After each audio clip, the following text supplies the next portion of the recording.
Un des pires pédocriminels que la France ait connu est actuellement en train d'être jugé.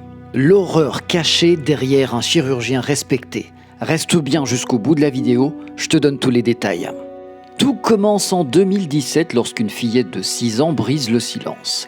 Elle raconte à ses parents les attouchements subis par leur voisin, qui n'est autre que le Skwarnek. Les gendarmes perquisitionnent alors chez lui et font une découverte effroyable. 300 000 images pédopornographiques, des poupées enchaînées, des dessins d'enfants nus, des listes de victimes surnommées les vulvettes et kékettes, des journaux intimes sur des milliers de pages où il décrit méthodiquement ses abus sur des enfants hospitalisés, parfois endormis après une opération. Mais le plus sidérant, il avait déjà été condamné en 2005 pour possession d'images pédopornographiques.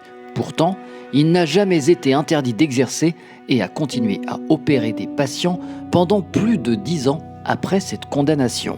Même lorsqu'un psychiatre alerte un hôpital en 2006 signalant la dangerosité du chirurgien, aucune mesure n'est prise.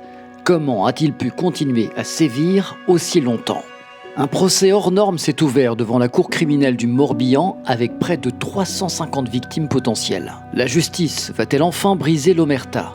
Mais comment un homme comme lui a-t-il pu échapper si longtemps aux autorités ? Pourquoi personne ne l'a arrêté plus tôt ?